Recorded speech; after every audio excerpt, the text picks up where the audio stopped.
Le fleuve Sele prend sa route au mont Paflagone, en Irpinia, et parcourt 60 km avant de traverser la fertile plaine alluvionnaire, connue sous le nom de plaine du Sele.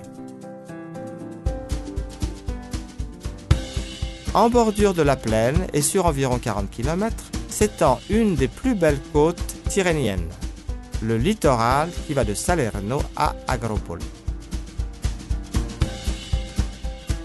Dans la commune de Pontecagnano Faiano, municipalité indépendante depuis 1911, s'installèrent des communautés étrusques 8 siècles avant Jésus-Christ.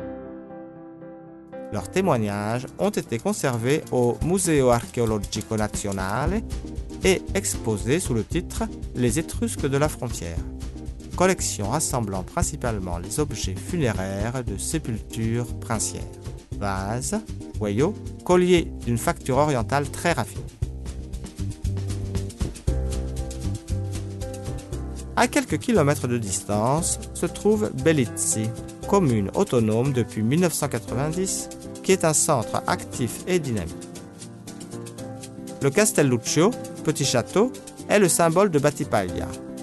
C'est un ancien manoir construit au XIe siècle et qui a appartenu pendant des siècles à la mensa des archevêques de Salerno qui en avait la gestion.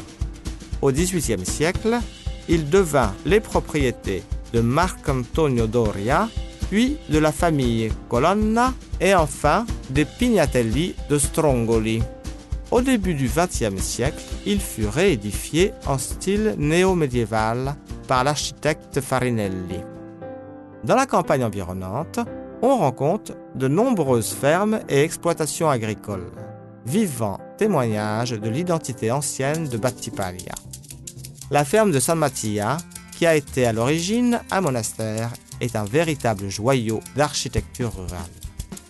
Le centre historique d'Eboli est dominé par le clocher de San Pietro agli Marmi, abbaye édifiée en 1159 au temps de Guillaume le Normand et de l'imposante forteresse du château Colonna. Dans les salles spacieuses du Museo Archeologico Nazionale di Eboli et de la Media Valle del Sele, on trouve des témoignages de l'âge du cuivre, de la civilisation du Gaudo et de nombreux objets funéraires de civilisations indigènes. Un peu plus en aval, dans la commune de Serre Persano, s'élève le site royal de chasse des Bourbons, construit en 1752. Charles III, d'abord, puis son fils Ferdinand IV, aimèrent développer justement dans ces lieux leur passion commune pour la chasse et l'élevage de chevaux. De nos jours, les quelques 10 000 hectares de bois où eurent lieu les chasses royales abritent la suggestive oasis naturelle du WWF.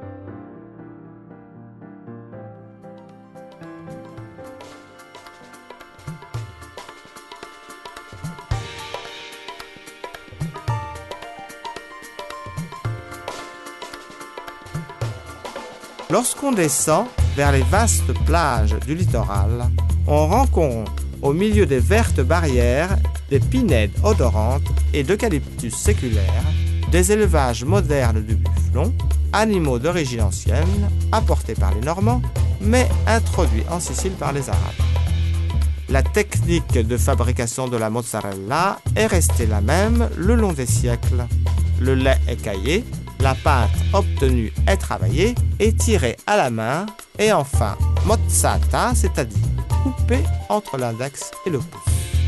L'artichaut, appelé par les Arabes karsouf, d'où est tiré le mot italien carciofo, est une plante potagère aux vertus thérapeutiques qui est considérée depuis le XVIe siècle, où il figurait sur les tables princières et royales comme un mets de choix. Aujourd'hui, on le cultive de façon intensive dans la plaine et l'artichaut représente un des produits de très grande qualité de notre agriculture. La tendre mozzarella et l'artichaut tonifiant sont les véritables icônes de la cuisine méditerranéenne.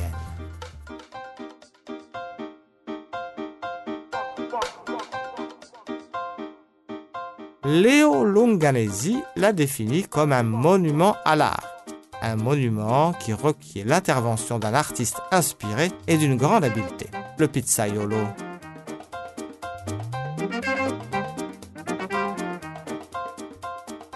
L'avez-vous déjà vu en plein travail? Avez-vous regardé ses mains avec attention?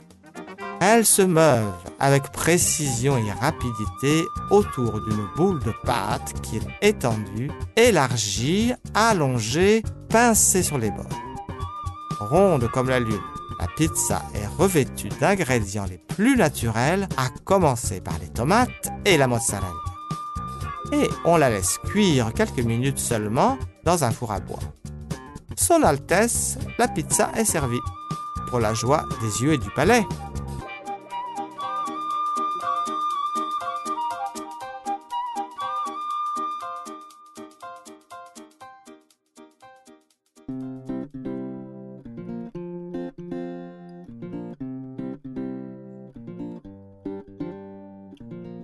Notre voyage continue parmi les lieux les plus anciens et les plus suggestifs qui font la fierté de notre civilisation européenne. L'Eraïron de Focceselle a été découvert par une jeune et brillante archéologue napolitaine, Paola Zancani Montuoro, et par Umberto Zanotti Bianco. C'est le 9 avril 1934 qu'affleurèrent les premiers restes de l'ancien sanctuaire du VIe siècle, et avec eux les métopes sculptés, ensemble plastico-figuratif qui représente un des plus importants témoignages de l'influence grecque en Occident. Les Grecs de Sybaris avaient fondé sur cette terre Posidonia. Dans le périmètre sacré de la ville, qui était protégé par des murs de défense cyclopéens, s'élevaient 3 temples.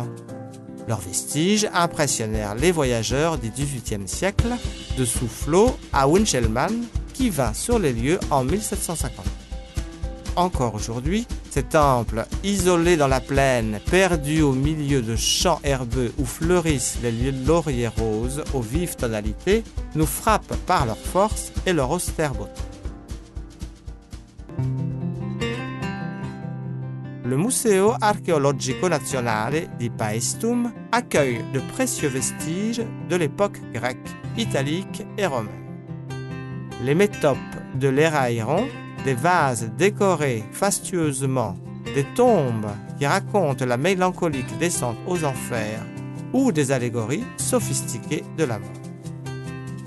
Dans la Tomba del Tuffatore, qui est à juste titre une des tombes les plus célèbres et les plus renommées, 2 hommes jeunes jouent au kotabos en lançant derrière eux une coupe de banquet, alors qu'un jeune athlète, tout près, plonge d'un tremplin dans les eaux claires de la mer.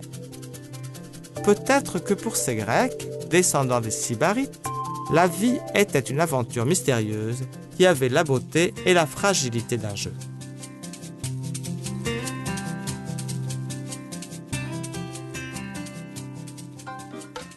Des plages non contaminées, des criques, le maquis méditerranéen grimpant sur les collines et les montagnes qui descendent en pente douce vers la mer. Voilà les paysages du Cilento. Une terre à la beauté incomparable, au parfum à la fois âpre et très doux, et où l'on déguste des vins aromatiques et des huiles à la saveur veloutée. Dans les eaux de cette mer magique, le notonnier de Énée, Palinuro, se laissa tomber, ensorcelé par l'éclat des étoiles du ciel du Cilento.